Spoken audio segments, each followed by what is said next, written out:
آیا جی اسرائیل کے اوپر ایک گورنمنٹ منسٹرز کہہ رہے ہیں کہ جی دیکھیں عمران خان کے اسرائیل نے عمران خان کے لیے سپورٹ کر دیا.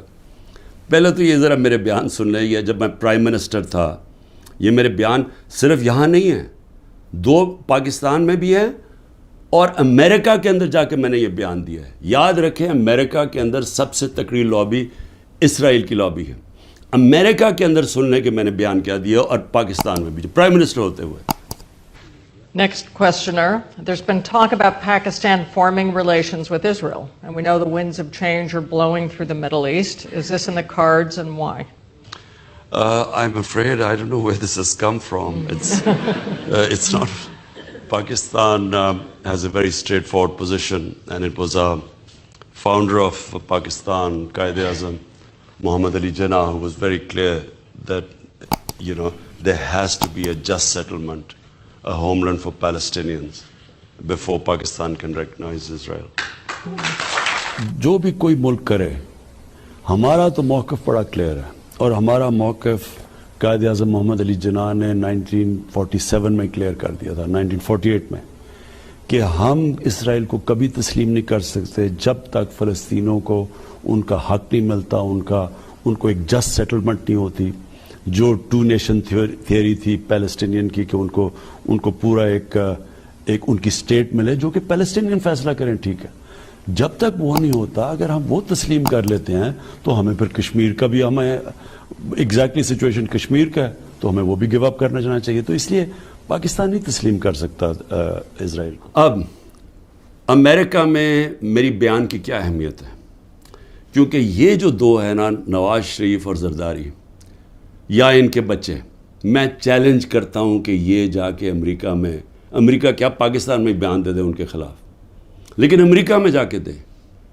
یہ میں کہتا ہوں کہ ان کی اتنی جرت نہیں تھی کہ جب امریکہ نے اور ہندوستان نے مل کے موڈی کے دورے پہ امریکہ جب جوائنٹ سٹیٹمنٹ دی اور انہوں نے کہا کہ پاکستان کا نام لیا, بائیلیٹرل ٹاکس میں پاکستان کا نام آتا ہے کہ جی پاکستان کراس بارڈر ٹیررزم کر رہی ہے اور پاکستان کو بند کرنی چاہیے.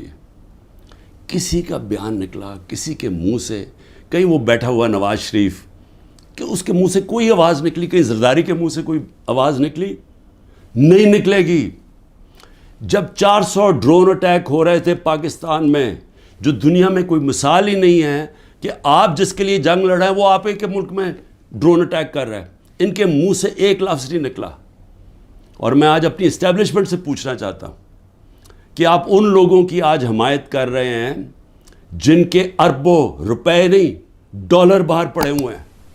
یہ کبھی بھی ایک لفظ نہیں کہیں گے ان لوگوں کے پاس جن کو پتہ ہے کہ وہ کسی وقت ان کے, جس طرح وہ روسیوں کے اب ڈالر ضبط کر رہے ہیں نا, ان کی روسیوں کی پراپرٹیز جب سے جنگ ہوئی ہے ضبط کر رہے ہیں, وہ کبھی بھی ان کے ڈالرز, کیونکہ چوری کا پیسہ ہے اور اربوں ڈالر پڑا ہوا ہے ان کا باہر, یہ کبھی ان کے خلاف بات نہیں کریں گے, یہ اپنے ملک کے لیے کبھی کھڑے نہیں ہوں گے. یہ تو ان کو تو ہندوستان سے جان جاتی ہے کیونکہ ان کو پتہ ہے کہ ہندوستان کی اور اسرائیل کی لابی بڑی مضبوط ہے امریکہ میں, تو یہ تو کبھی بھی نہیں ملک کے لیے سٹینڈ لے سکتے. تو ان کی جو بیکنگ کی جا رہی ہے, میں یہ سوال پوچھتا ہوں کہ آج عمران خان کو تو دہشت گرد ثابت کرنے کی کوشش کی جا رہی ہے. مجھے یہ بتائیں کہ کبھی عمران خان نے ایسی حرکت کی کہ امریکنوں کو میسج بھجوایا جائے اپنے ایمبیسڈر حسین حقانی کے ذریعے میمو گیٹ کے اندر, وہ جو میمو گیٹ تھا, امریکنوں کو کہہ رہا ہے کہ ہماری فوج سے ہمیں بچا لو. اس کو آج پرائم پوزیشن میں بیٹھا ملک کے فیصلے کر رہا ہے. اور دوسرا جس کو اتنا پیار تھا مودی کے ساتھ کہ اس کو گھر پہ شادی پہ بلا لیا, جبکہ وہ پاکستانی فوج کو پاکستان کے آرمی چیف کو دہشت گرد کہہ رہا تھا موڈی. وہ کہتا پرائم منسٹر ٹھیک ہے لیکن وہ تو پتلا ہے, دہشت گرد پاکستانی فوج کو کہہ رہا تھا. ڈان لیگز کے اندر کیا ہوا؟ وہی کہہ رہا تھا نا کہ ہم تو بے بس ہیں جناب, ہماری فوج دہشت گردی کر رہی ہے. وہ لوگ آج ملک کے فیصلے کریں اور وہ باہر بیٹھ کے اپنے بڑے بڑے محلات کے اندر اربوں روپے کی پراپرٹیز کے اندر وہ بیٹھ کے جناب وہاں فیصلے کریں کہ جی ملک میں کیا ہوگا, ملک میں الیکشن کب ہوگا, وہ فیصلے کریں. اور یہاں کیا نظر نہیں آ رہا ہماری اسٹیبلشمنٹ کو؟ آپ کو نظر نہیں آ رہا کہ یہ کر کیا رہے ہیں اس ملک کے ساتھ؟ کیا ان کا انٹرسٹ ہے پاکستان سے؟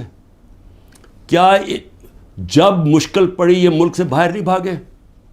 کیا اسٹیبلشمنٹ نے خود، میں گواہ ہوں جتنی دفعہ مجھے انہوں نے ان کی کرپشن کے کیسز بتائے ہیں، میں گواہ ہوں جب جنرل باجوہ نے بتایا کہ انہوں نے فلانے ملک سے کتنی کمیشن اربوں ڈالر کی کمائی، میں گواہ ہوں کہ جب انہوں نے بتایا کہ یہ آصف زرداری کے جو کیسز ہیں، یہ شروع کی بات تھی، بعد میں تو ڈیلنگ کر لی انہوں نے۔ جنرل مشرف نے جب اس کا نیب کا پہلی دفعہ جو چیئرمین بنا جنرل امجد، مجھے بریفنگ دی گئی کہ ان کی کتنی پراپرٹیز ہیں ملک سے باہر، یہ تو پکڑی گئی ہے نا ایون فیلڈز کی اور 2-3 اور، باقی کتنی پراپرٹیز ہیں؟ میں بات کر رہا ہوں تب کی، آج سے 20 سال پہلے کی۔ اس کے بعد جو لوٹ مار انہوں نے 10 سال کی وہ اس کے اوپر ہے، اور آج جو کر رہے ہیں، تو کوئی ہمیں فکر نہیں ہے کہ ہمارا ملک بینکرپٹ ہو چکا ہے اور ہم آج انجینئرنگ کر رہے ہیں ہماری اسٹیبلشمنٹ کہ یہی لوگ پھر واپس آ جائیں؟ تو کوئی فکر نہیں ہے ملک کی۔